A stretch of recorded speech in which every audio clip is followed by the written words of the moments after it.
Welcome.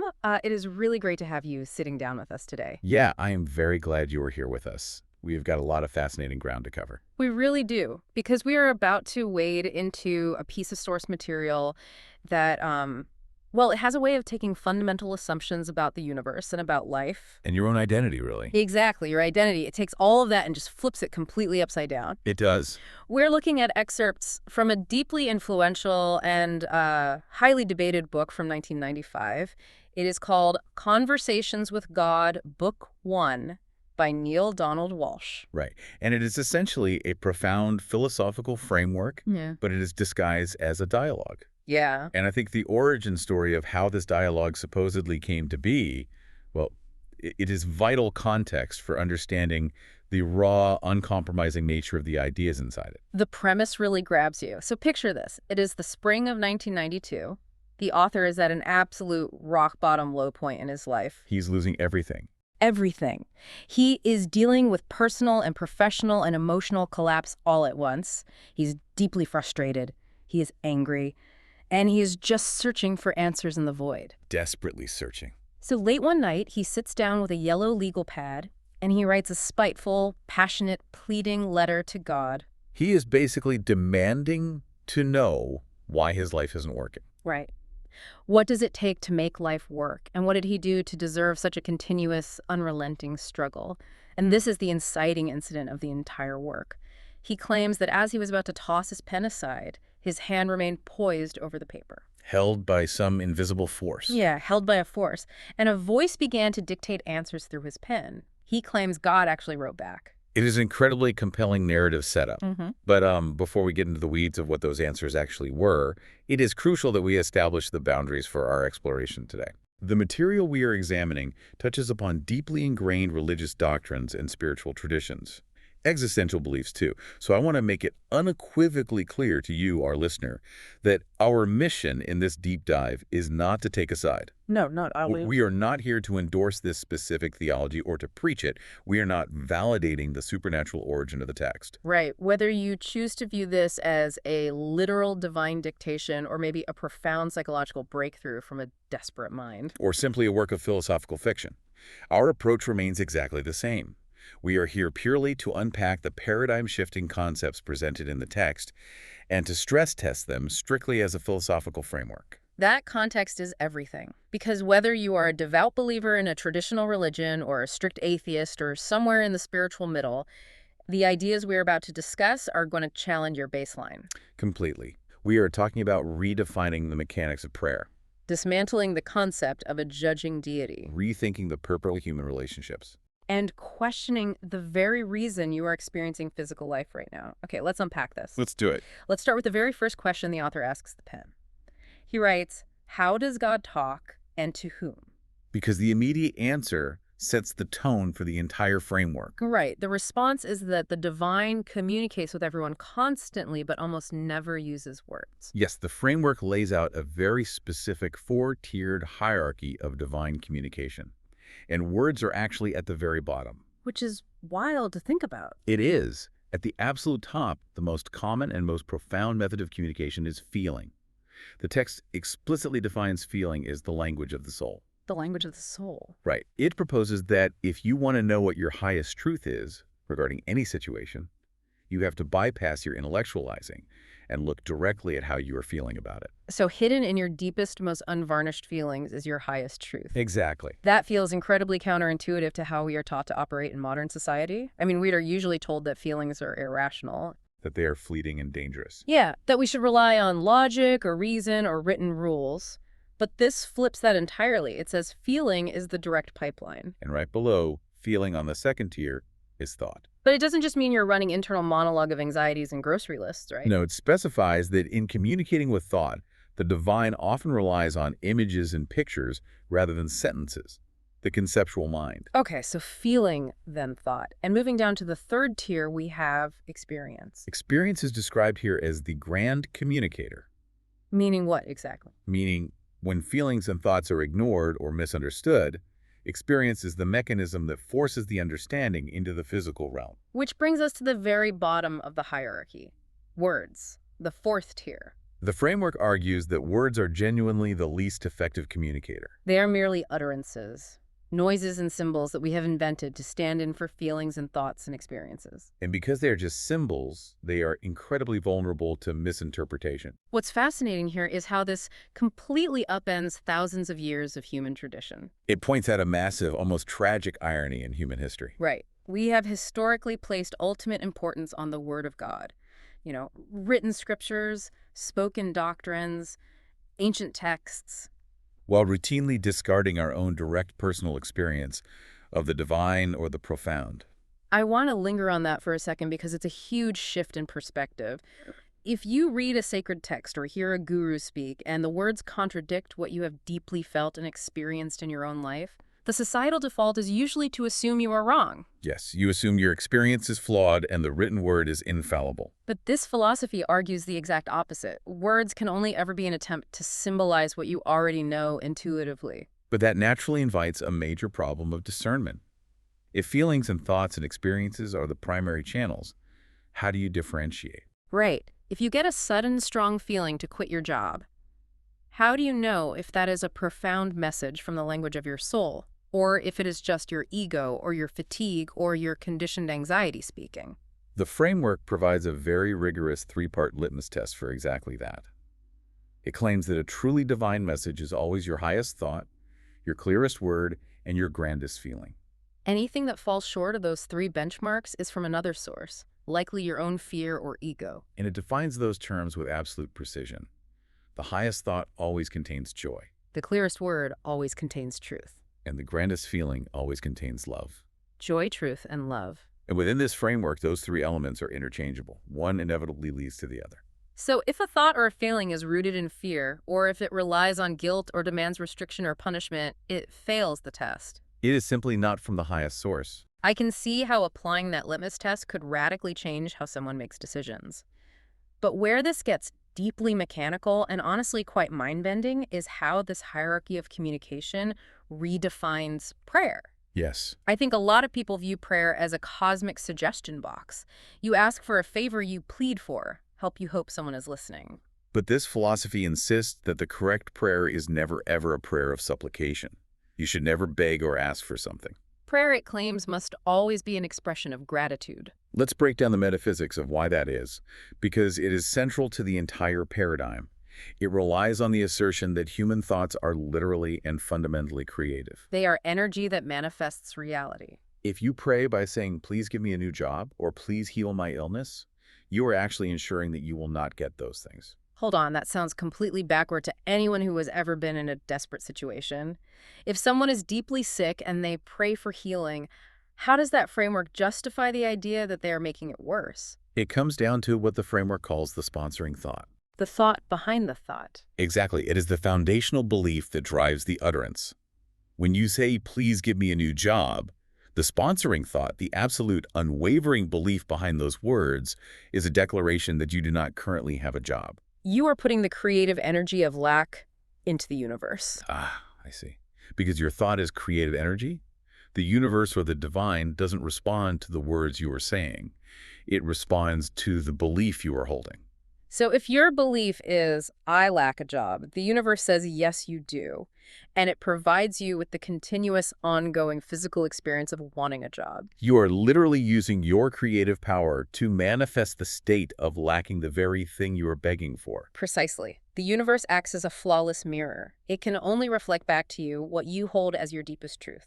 This also completely dismantles the idea of a micromanager God. There is no deity sitting on a throne listening to a billion prayers and arbitrarily deciding to say yes to this person's request for rain and no to that person's request for a promotion. The framework argues that the divine is a pure observer. God's will for you is exactly and only your will for you. It is a completely hands-off approach. There is an analogy used here that I think crystallizes it perfectly. It compares the creator to a wise parent who is sending their children out to play in the yard. Now, the parent obviously cares deeply about the ultimate outcome, that the children are safe, that they are alive, that they return home. But the parent does not care at all about the process of how they play. The parent doesn't micromanage whether the kids choose to play tag or build a fort or play hide and seek. The children are perfectly safe within the boundaries of the yard, so the specific game they invent is entirely up to them. That analogy perfectly illustrates the dichotomy the text presents, caring infinitely about the ultimate result, but not caring at all about the process. And the crucial element here is that the ultimate outcome, the safety and eternal continuation of the soul, is completely assured. There's zero doubt. In fact, this framework identifies the deeply held human belief that the outcome of life is in doubt as our second great illusion. And it is this very illusion of doubt that gives birth to our greatest enemy, fear. If you take that concept and apply it to a daily routine, the shift in behavior is profound. If you are listening to this right now and you're stressed about an outcome, maybe a financial issue or a relationship hurdle, this framework tells you to stop pleading for it to be fixed. Instead, you move to gratitude. You thank the universe in advance for the resolution. You say, thank you for the abundance I am experiencing, or thank you for the clarity in this relationship. By doing so, you are changing your sponsoring thought. You are acknowledging that the solution is already a reality. You shift your entire internal frequency from lack to absolute knowing. It is the shift from supplicating to appreciating. And that mechanical shift in thought brings us to the foundational binary that this entire philosophy rests upon. We just touched on fear, and the framework reduces every single complex human motivation, every psychological drive down to just two root emotions, love and fear. Every action, every thought, every word. The philosophy argues there are no exceptions. Every choice you make is either sponsored by love or sponsored by fear. It defines fear as the energy which contracts, closes down, draws in, runs, hides, hoards, and harms. Love is the exact polar opposite. It is the energy which expands, opens up, sends out, stays, reveals, shares, and heals. It is a stark, absolute binary. If you examine human behavior through this lens, it becomes incredibly revealing. Fear is what wraps our bodies in heavy clothing to protect us from the gaze of others. Love allows us to stand naked and vulnerable. Fear clings obsessively to everything we possess. Love gives everything we have away because it trusts in infinite abundance. Fear grasps, love holds gently. But this binary immediately begs a massive philosophical question. If the universe was created by an entity of pure, unconditional love, why does fear exist at all? Why design a system where contraction and harm are even possible? Here's where it gets really interesting. To answer that, the framework constructs a fascinating origin story for the universe itself. It delves into the metaphysics of creation.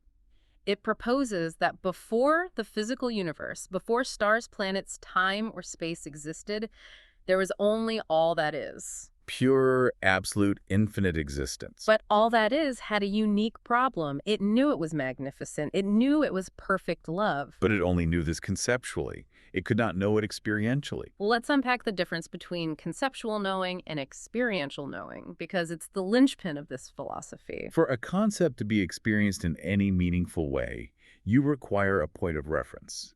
You need a background against which the subject can stand out. If you are literally the only thing that exists filling all space and all time, you cannot know yourself as magnificent because there is absolutely no not magnificent to compare yourself to. It's like the old proverb about the fish not knowing what water is because it has never been out of it. If you are everything, you can't experience anything. You cannot know what warm is unless you have experienced cold. You cannot understand the concept of tall unless short exists. And crucially, you cannot know the profound, expansive feeling of perfect love without the existence of its exact opposite, fear. So to solve this existential dilemma of conceptual knowing without experiential feeling, all that is had to divide itself. It exploded from within, shattering the absolute unity to create this and that. It created the realm of relativity. The physical universe we inhabit is this realm of relativity. Suddenly there was up and down, fast and slow, male and female. Opposites were born. And this is where the framework makes a radical, deeply controversial theological pivot.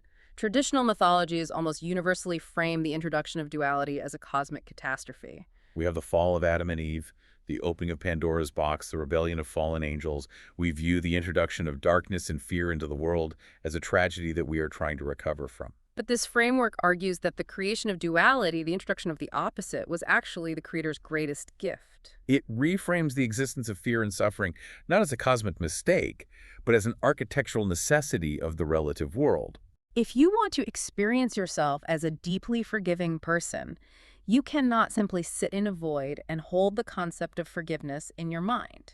In order to actually be forgiving, someone has to do something to you that requires forgiveness. The context must be created, the offense must occur, or the forgiveness cannot be experienced. I love the analogy used to explain the relationship between love and all these other seemingly negative emotions. It uses the color white. White light isn't the absence of color. It's not a blank slate. White light is actually the simultaneous inclusion of all colors in the spectrum combined. You need the red, the blue, the green, the yellow, every different wavelength spinning together to create perfect white light. Similarly, the philosophy suggests perfect love is the summation of all feeling. It requires the existence of all emotions, even the heavy contracting ones like grief, anger, and fear, to achieve completeness. If we connect this to the bigger picture of your daily life as a listener, this framework provides a relentless diagnostic tool. It asks you to constantly examine the sponsoring thought behind your choices. Let's say you hit the snooze button this morning. Did you do it out of a love for your body, a genuine desire to give it 10 more minutes of needed rest? Or did you do it out of a fear of waking up, a fear of facing your inbox, a fear of a difficult conversation you have to have today? It asks you to look at your career. Are you staying in your current job because it expands you, because it allows you to share your talents and reveal who you truly are? Or are you staying out of fear? A fear of losing your health insurance, a fear of the unknown, a fear of failure. The external action, staying at the job, hitting the snooze button, might look exactly the same, but the internal sponsoring thought dictates what you are actually creating in your life. It is a profound lens through which to view human behavior. And this realization that the physical world is merely a contextual backdrop for us to experience concepts completely tears down one of the most pervasive tropes in modern spirituality, the idea that life is a school. Right. The Earth School concept is everywhere. It is a cornerstone of many New Age philosophies and even seeps into traditional religious thought. The idea is that we are flawed, ignorant beings sent down to this difficult physical plane to learn specific karmic lessons. We are tested by the universe, and once we finally pass the test, we graduate, achieve enlightenment, or go to heaven. The source material we are examining vehemently, aggressively denies this. It states unambiguously that life is not a school. You are not here to learn lessons. Think about the definition of a school. A school is a place you go if there is something you do not know and you want to acquire that knowledge. But according to the metaphysics of this framework, your soul is a piece of all that is. Therefore, your soul already knows everything. It has always known everything. There is zero new information for you to acquire. I can hear a skeptic saying, well, if my soul knows everything, why am I so bad at math? Or why do I keep making the same terrible relationship choices? And the framework's answer to that is a total paradigm shift. It moves the purpose of human existence from a paradigm of discovery to a paradigm of creation. You are not here to discover who you are. You are not a detective trying to uncover your true self, and you are not a student trying to learn how to be good. You are here to remember who you already are conceptually, and then actively create that identity experientially using the backdrop of the physical world. The text illustrates this abstract concept with a beautiful story called The Parable of the Little Soul and the Sun. It is worth telling in detail because it encapsulates this entire philosophy. Imagine a little soul who exists in the realm of the absolute. This soul knows conceptually that it is the light. It says, I am the light, I am magnificent. But the problem is it is surrounded by the infinite, blinding, all-encompassing brilliance of God. It is like a single candle burning in the exact center of the sun. The candle knows it is fire, but it cannot see its own light or experience its own warmth because the surrounding light is unimaginably brighter. The little soul becomes restless. It yearns to move beyond just knowing its light conceptually. It wants to truly experience itself as the light. So God tells the little soul that to achieve this experience, it must separate itself from the absolute whole and call upon the darkness being the exact opposite of the light, that which the soul is not. So the little soul agrees. It journeys away from the center into the realm of relativity, into the physical world, and it surrounds itself with darkness. And in the midst of this overwhelming darkness, the little soul gets scared. It cries out in despair, feeling entirely forsaken and cut off from the source. But God speaks to the soul and says, be a light unto the darkness and curse it not, and forget not who you are in the moment of your encirclement by that which you are not. The entire point of the darkness, the pain, the fear, is simply to provide the necessary contrast so the soul can finally strike its match and see its own brilliance. It fundamentally changes how a person interprets adversity.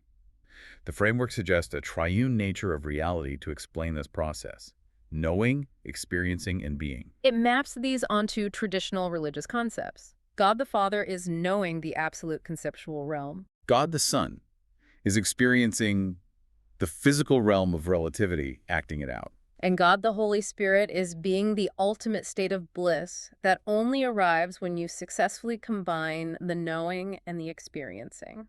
To make that concrete for you listening, let's say you are dealing with a severe struggle right now, maybe a painful breakup or a sudden job loss. Traditional thinking might tell you this is a test from God to see how strong you are, or this is a karmic lesson you need to learn about detachment. But this philosophy asks you to abandon that completely. This struggle is not a test. You're not being graded. This struggle is simply a blank canvas. It is the darkness you as a soul have called upon yourself so that you can paint your highest concept of who you want to be.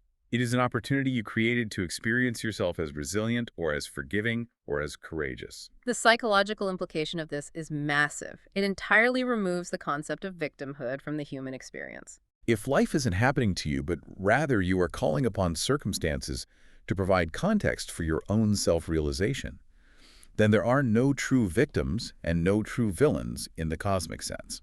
Everyone is simply a soul engaged in a grand collaborative dance, providing the necessary friction for themselves and others to experience their chosen identities. Now, I have to push back here because while that sounds empowering when dealing with a bad boss or a flat tire, it is an incredibly difficult pill to swallow when applied to extreme trauma. What about horrific abuse? What about systemic oppression? Are we supposed to look at someone who has suffered unimaginable cruelty and say, well, you aren't a victim? Your soul just called upon this darkness to experience resilience. That borders on victim blaming, doesn't it? It is the most challenging aspect of this philosophy, without a doubt, and the framework addresses it by continually returning to the distinction between the absolute realm and the relative realm. In the absolute realm, the realm of the soul, there is no death, there is no permanent damage, there is only eternal continuation. The physical body and the human ego can be traumatized, broken, and destroyed, but the framework insists the soul remains entirely untouched. It asks us to view physical life not as the ultimate reality, but as a temporary, immersive illusion, like actors in a play. One actor plays the villain, one plays the victim, but when the curtain falls, neither is actually harmed, and they are both fundamentally the same stuff. Which naturally leads us into perhaps the most controversial boundary-pushing section of this entire deep dive, the concept of hell, divine judgment, and the nature of suffering. If there are no cosmic villains and everyone is just playing a role to gather experience, where does that leave justice? Where is the punishment for the actor who played the villain too well? The framework is absolute, unflinching, and entirely uncompromising on this point. There is no eternal damnation. There is no fiery hell where souls are tortured for their earthly transgressions. The concept of hell is redefined entirely. It is not a place of torment designed by God. It is simply a state of being. Hell is defined as the state of unfulfillment. It is knowing exactly who you are, knowing that you are a divine, limitless being of pure love and failing to experience it.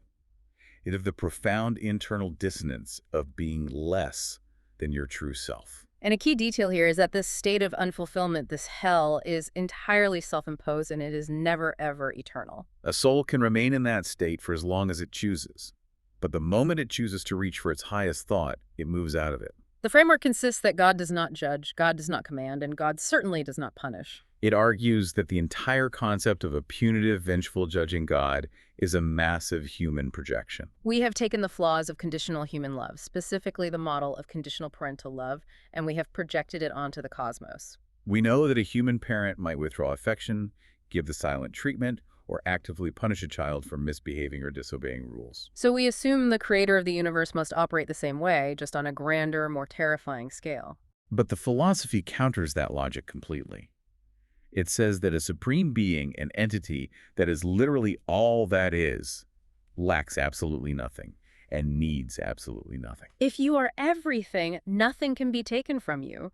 Therefore, it is impossible for God to be offended. And if God cannot be offended, God has no need and no desire to punish. The text makes a great point. If God actually wanted humanity to behave perfectly, with no deviation from the rules, God would have just left us in the realm of the absolute. The entire purpose of creating the physical relative world was to give us the choice to be something else, To punish us for exercising the very choice we were created to have would be absurd. This leads directly into the framework's distinction between pain and suffering. If God doesn't punish us, why is the world so full of suffering? The text argues that suffering is an entirely unnecessary self-created aspect of the human experience. It draws a very sharp, distinct line between pain and suffering. Pain exists. It is a biological and physical reality. Natural disasters happen, diseases ravage bodies, accidents occur. The physical universe has natural laws. But events are just events. They are fundamentally neutral occurrences in the physical world. So where does the suffering come from? Suffering comes entirely from our reaction to the pain, and more specifically from our judgments about it. Suffering is the mental agony we layer on top of the physical reality. Let me make sure I understand this. The text is saying that right and wrong do not intrinsically exist in the fabric of the universe. Exactly. It states that right and wrong are entirely subjective human-invented values. An earthquake is not evil. It is tectonic plates shifting. A disease is not a punishment. It is a biological process. The pain is real, but the suffering occurs because we judge the event as wrong, unfair, or bad. We resist what is happening. We demand that reality be different than it is. The framework claims that if you remove the judgment, the suffering vanishes, even if the physical pain remains. There is a mantra here that acts as a cornerstone for this whole philosophy. What you resist persists. What you look at disappears. If you resist a negative event, if you fight it mentally, if you rage against the unfairness of it, you grant it reality. You give it your creative energy, and it persists in torturing you. But if you simply look at the event objectively, without judgment, accepting it as a neutral occurrence in the realm of relativity, it loses its psychological grip on you. If we connect this to the bigger picture of spiritual history, this framework attempts to explain a phenomenon that has baffled people for centuries. How could historical spiritual figures, masters like Jesus, Buddha, or various monks and martyrs, face horrific persecution, torture, and even execution without seeming to suffer? How could they forgive their killers while dying? According to this text, it is because they recognize the physical world as a temporary illusion. They completely remove their judgment of the event. They did not resist the physical pain, and therefore they did not suffer. They chose, in the face of ultimate darkness, to respond only with their highest concept, love. To truly understand how far this framework takes the concept of unconditional love and the absolute absence of divine judgment, we have to look at one of the most deliberately shocking quotes in the entire source material. The author asks about the worst people in human history, and the text replies point blank, Hitler went to heaven. It is vital that we examine this quote purely through the structural logic of the theology being presented, setting aside our visceral, justified human outrage. Within a philosophical framework where the soul is indestructible, where physical life is merely an illusion created for the purpose of experience, where God has no ego to be offended, and where there is absolutely no mechanism for eternal punishment, this statement is the only logically consistent conclusion. The text uses this extreme, highly provocative example intentionally. It is a stress test. It is designed to force the reader to confront just how deeply attached they are to the idea of a punishing, vengeful God, and how difficult it is to truly conceptualize a love that is absolutely, without exception, unconditional. It's a system shock. It completely unravels the concept of original sin, too. The text describes original sin not as a spiritual truth, but as a profoundly damaging human myth. It argues that teaching people they are inherently flawed, dirty, or bad from the moment of birth is a control mechanism. It keeps humanity perpetually trapped in fear, constantly trying to appease an angry deity they believe they have already disappointed. Which brings up a very practical question for society. If there is no angry deity to appease, if there is no eternal hell to avoid, and if even history's greatest monsters are not punished in the afterlife, what happens to morality? What about the rules? What about the Ten Commandments? Without the threat of cosmic punishment, wouldn't society just collapse into chaos? The text tackles the Ten Commandments head-on, and it completely reinterprets them. It states that the Ten Commandments never existed as a set of rules or laws. It reiterates the point. A supreme being has absolutely no need to command anyone. If an omnipotent God wanted humans to behave a certain way, humans would simply behave that way. There would be no deviation possible. Instead of rules, the framework rebrands them as the Ten Commitments. They are not restrictions imposed upon humanity from above under the threat of a lightning bolt. They are descriptions of inevitable symptoms. They are signs or promises of how a person will naturally behave once they have awakened to their true nature, found the path to self-realization, and remembered their connection to the divine. Let's break down what that actually looked like because it totally shifts the paradigm. Yeah. Let's take, thou shalt not take the Lord's name in vain. Traditionally, most of us are taught this means you shouldn't use the word God as a swear word when you stub your toe. But the framework offers a wildly different interpretation. Yeah. It says that the true name of the Lord is the phrase, I am. And you cannot use that name in vain, meaning you cannot use it without it yielding a result. I am is the ultimate creative engine of the universe. Whatever words you place after I am literally manifest into your physical reality. So the commitment is not a rule against swearing. It is a description of a self-realized master. A master understands the immense reality-bending power of the phrase I am, and therefore they simply will not invoke it carelessly to create negative realities like I am sick, or I am broke, or I am a failure. Another fascinating reinterpretation is thou shalt not kill. The framework expands this far beyond human murder. It suggests that once an individual truly realizes their profound, undeniable connection to the divine, they simultaneously realize their connection to all things. They see that everything is an expression of all that is. Once that level of consciousness is reached, you will naturally honor all life forms, including plants and animals. You won't destroy life without the most sacred necessary justification, simply because you recognize the inherent sanctity in all expressions of the universe. You don't refrain from killing because you fear hell. You refrain from killing because doing so would feel like cutting off your own finger. It changes the entire visual of morality. It moves away from the image of a tyrannical monarch shouting rules at terrified peasants and replaces it with the image of a loving creator, observing the inevitable evolution of a soul, describing what spiritual maturity looks like. As the text puts it, these are your freedoms, not your restrictions. You are free from the desire to steal. You are free from the urge to lie. For you as a listener, this challenges you to examine your own moral compass. When you do the right thing, why are you doing it? Are you following a set of internal rules because you secretly fear some form of cosmic karma or punishment? Or are your actions a natural, effortless reflection of your current level of understanding and self-love? This philosophy encourages a radical transition from obedience driven by fear to natural behavior driven by love. So what does this all mean for our daily practical lives? If we aren't here in a classroom to be tested, if we aren't bound by cosmic rules, if we aren't trying to avoid hell, what are we actually supposed to be doing on a Tuesday afternoon? The framework's answer is that we are meant to be actively, consciously creating our reality. And it doesn't just leave it at that abstract concept. It breaks down the exact step-by-step mechanics of how human creation works. Yes, the source material models human creation on its concept of the divine. It states that humans are threefold beings composed of mind, body, and spirit, and we create our reality at three corresponding levels: thought, word, and deed, which we can call action. It all initiates with thought. Under this paradigm, thought is not just private imagination. Thought is pure, raw, active energy. Every single thought you have is a creative spark that sends physical energy out into the universe, beginning the process of drawing that reality toward you. The second level is the word. Words are thoughts expressed and pushed into the physical air. The text notes that words carry a higher, more dynamic, more dense vibration than thought alone. While a thought might be a subtle hum, a word is a shout. Words disrupt the universe with greater impact. They begin to mold the physical reality more aggressively. And the final, most dense level of creation is action or deed. Actions are simply words moving in physical space. When you perfectly align all three, when you conceive a clear thought, speak it aloud as a truth, and then back it up with physical action, the framework claims it is impossible for that reality not to manifest in your experience. But there is a crucial caveat here, a trapdoor that most people fall through, which we touched on earlier regarding the mechanics of prayer.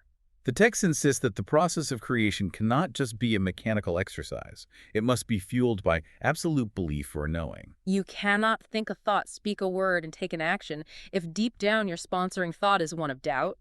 You can say I'm wealthy 1,000 times a day, but if your core belief is I am poor, the universe will manifest the poverty. This is why gratitude is so heavily emphasized. Being profoundly grateful before the physical creation has manifested is the ultimate undeniable proof of absolute faith.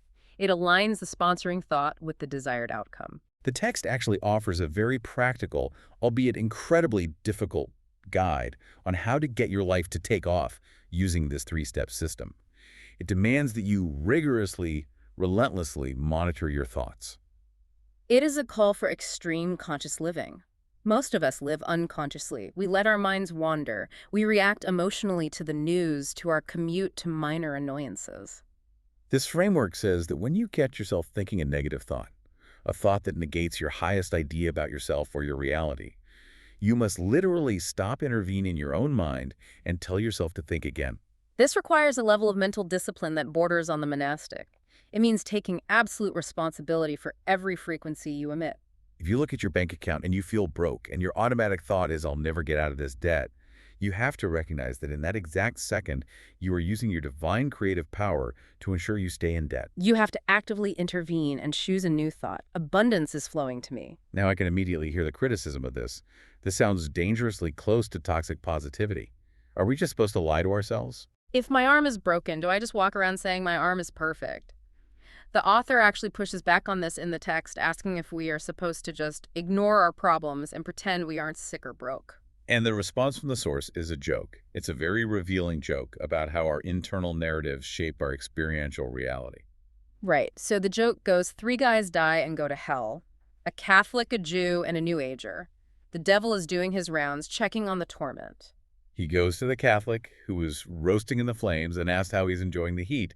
The Catholic gnashes his teeth and says, I'm offering it up as penance for my sins. The devil moves on to the Jew, who is also sweltering, and asks how it is. The Jew shrugs, sighs heavily, and says, what else could I expect but more hell and suffering? Finally, the devil goes over to the New Ager. The New Ager is sweating profusely, practically melting, but he's sitting in a lotus position, smiling. The devil says, how are you handling the heat? And the New Ager wipes his brow, looks around innocently, and says, heat what heat?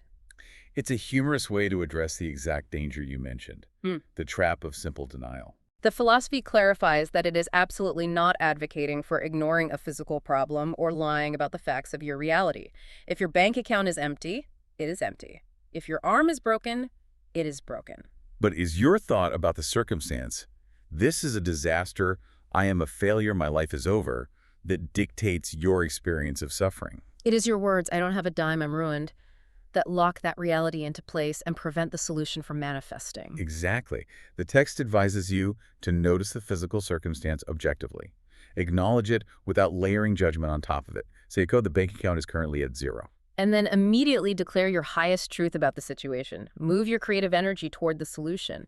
This is the ultimate empowerment. It insists that you are not and can never be a victim of circumstance. You are, as the text bluntly puts it, a big creation machine. And this realization of our immense power of creation naturally brings us to the arena where human beings most often try and most often fail to consciously create the reality they desire: human relationships.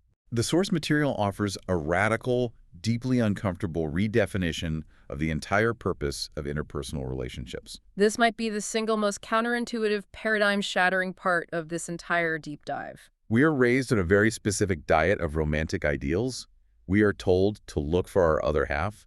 We are told that a good partner completes us. We get into relationships because we want to be loved. We want companionship. We want someone to make us happy. The text looks at all of that and says that is exactly why your relationships fail. Hey. We enter them for entirely the wrong reasons. We enter them to get something. The romanticized ideal of 2 broken halves finding each other to make a whole is completely dismissed here as a recipe for disaster. The framework states that the only true functional purpose of any relationship, romantic, platonic, or familial, is not to get another person to complete you, but to provide a contextual space for you to decide what part of yourself you want to see show up. It goes so far as to make a statement that sounds incredibly selfish on its face. It says that the most loving person in a relationship is the self-centered person. Now, this raises an important question, and we have to unpack the terminology carefully because it sounds like it is advocating for narcissism. How can being self-centered possibly be the highest form of love? Every religion, every ethical system teaches us that the highest form of love is selfless sacrifice, putting the other person's needs, desires, and happiness entirely before your own. But the framework argues that this traditional model of self-sacrifice is fundamentally flawed and ultimately destructive. Think about it mechanically. If you constantly suppress your own desires, ignore your own boundaries, and lose your own identity in a desperate attempt to please your partner and keep them happy, the whole relationship becomes less than the sum of its parts. 2 independent souls join together, hoping to create a greater magnitude of joy, but because they are both busy suppressing who they truly are to accommodate the other, They both end up feeling resentful, depleted, and less capable. They become less than who they were when they started. The philosophy highlights what it calls a divine dichotomy. It is a paradox you have to hold in your mind. On one hand, you have absolutely no need for another person to fully experience who you are. You are whole and complete on your own. Yet on the other hand, without another person, you are nothing. Because as we discussed with the realm of relativity, you need the context, the friction, and the reflection of another human being to actually experience your own patience, your own generosity, or your own ability to love. The ultimate actionable advice the text gives for navigating relationships is to stop worrying entirely about what the other person is doing, what they are saying, what they are wanting, or what they are expecting of you. That is completely out of your control. The only thing you ever have to worry about is what you are being in relationship to them. Are you being compassionate? Are you being honest? Are you maintaining your boundaries? It is vital to note how this framework addresses extreme situations where this self-centered advice might be dangerously misunderstood, particularly in the context of abusive relationships. Putting yourself first, focusing on your own highest conceptualization of self, absolutely does not mean enduring abuse or staying in a toxic environment to experience your patience. Right. The text is razor sharp on this point. It says that true love of self demands that you stop the abuse immediately. You must protect your physical and emotional vessel. But what is truly fascinating is how it frames this action regarding the abuser. It states that walking away, establishing a hard boundary, or stopping the abuse is actually the most profoundly loving thing you can do for the abuser as well. By allowing an abuser to continue their abuse, you are enabling the degradation of their own soul. You're allowing them to exist in a lower state. Stopping them is an act of love for both of you.